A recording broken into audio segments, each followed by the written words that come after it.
The galaxy had expected humanity to change after the battle with the Drath. They had expected the humans to become proud and demanding, to use their victory as leverage for power and influence. Many species had done exactly that throughout Federation history. It was simply how the universe worked. But humanity did something different. 1 month after the Drath retreat, Secretary General Nathan Brooks requested permission to address the Federation Council once again. This time, there was no debate about whether to allow it. The chamber was packed when he arrived, and every species watched with intense curiosity. Nathan walked to the central platform with the same calm presence he had shown during his first visit. Beside him stood Dr. Samantha Price and Admiral Kevin Drake, had the same team that had delivered humanity's refusal so many months ago. But today, their message was different. High Chancellor Zorvath, Nathan began, representatives of the Galactic Federation, we come before you not as conquerors or saviors, but as partners. Zorvath leaned forward in his seat. What do you propose? We have proven our strength, Nathan said. Our ships are faster. Our weapons are effective. We could use this advantage to demand whatever we wanted from the Federation. Some of our own people have argued that we should do exactly that. He paused and looked around the chamber. But that is not who we are. That is not who we want to be. Strength that serves only itself is weakness in disguise. True strength serves something greater. Doctor. And Samantha Price stepped forward with a series of projection images showing buildings and facilities being constructed on Earth. Humanity is establishing academies, she explained. Centers of learning where any species can send students. These will not be places where we hand over our technology. They will be places where we teach something more valuable, how to think, how to question, how to fail and try again, how to turn failure into success. The images showed classrooms filled with beings of many different species, all working together on various projects and experiments.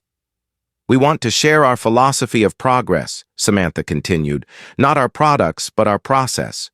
We believe that every species has the potential for innovation. That potential has simply been sleeping in the Federation for too long. We want to help wake it up. Admiral Kevin Drake spoke next, his military bearing softened by something that looked almost like hope. Our victory against the Drath was not because our weapons were better, he said. It was because our people were trained to adapt, to improvise, to find solutions that no one had thought of before. That skill can be taught. And when the next threat comes, because there will always be another threat, we want the Federation to be ready to stand beside us rather than behind us. Nathan returned to the center of the platform. In return for this, we ask only one thing. Open your archives. Share your history, your art, your culture, your mistakes. We want to learn who our neighbors are, not just what they can build. We want to understand the galaxy we have joined. He looked directly at Zorvath. Mo, we are not asking to replace the Federation. We are asking to be part of it in a new way, a way that makes all of us stronger together.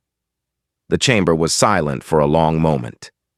Then, slowly, High Chancellor Zorvath rose from his seat. His crystal body caught the light and scattered it in rainbow patterns across the walls. Secretary General Brooks, he said, when your species first arrived in our galaxy, we saw you as children. Clever children, perhaps, but children nonetheless. We offered you our knowledge as a gift, expecting gratitude and obedience in return. He stepped down from his elevated position and walked toward the central platform. It was the first time anyone could remember a High Chancellor lowering himself to the level of a visiting species. You refused our gift. We were angry. We were confused. Some of us were afraid, though we would not admit it. But now, after everything that has happened, I understand what you were trying to teach us. He stopped directly in front of Nathan, towering over the human, but somehow no longer seeming threatening. For 10,000 years, the Federation has believed that sharing was the highest form of generosity.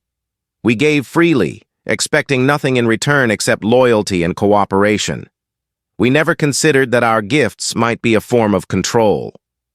We never thought that by giving others everything, we were taking away their ability to create anything. His voice became softer, almost sad. You showed us a mirror, and the reflection was uncomfortable. But it was also necessary. Zorvath extended one of his crystal hands toward Nathan. The Federation accepts your proposal. We will become partners with humanity, not masters or students. We will learn from each other as equals. Nathan took the alien hand and shook it firmly. Around them, the chamber erupted not in argument, but in something that sounded almost like cheering. In the years that followed, the galaxy transformed in ways that no one had predicted. Federation species began sending their brightest minds to Earth's academies. At first, progress was slow. Thousands of years of dependence could not be overcome in a single generation. But slowly, carefully, the spark of innovation began to return. The first truly new Federation invention in over 3,000 years came just 12 years later. It was a medical device that could heal injuries almost instantly. Developed by a joint team of human and alien scientists working together on one of the new research stations. More discoveries followed. Old species found new purposes. Young species were encouraged rather than controlled. The Federation became a true community of equals, each member contributing something unique to the whole. And at the center of this transformation were the humans. They did not become rulers or conquerors. They became something more important, teachers and friends. Admiral Kevin Drake retired and spent his remaining years traveling to different Federation worlds, sharing stories and learning new ones. Dr. Samantha Price led the first joint research station and eventually became known as the mother of the new scientific age.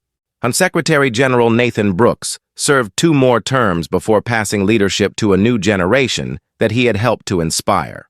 High Chancellor Zorvath ruled for another century before finally choosing to step down. In his farewell address, he spoke about humanity one last time. "They came to us as strangers," he said. "They became our partners. They refused to give us what we wanted, and in doing so, they gave us what we needed. They reminded us who we could be." He paused and looked out at the chamber filled with species that had rediscovered their purpose. The humans have a saying, "Give a person a fish, and they eat for a day. Teach them to fish, and they eat for a lifetime." We asked for fish. They taught us to fish, and the galaxy is better for it.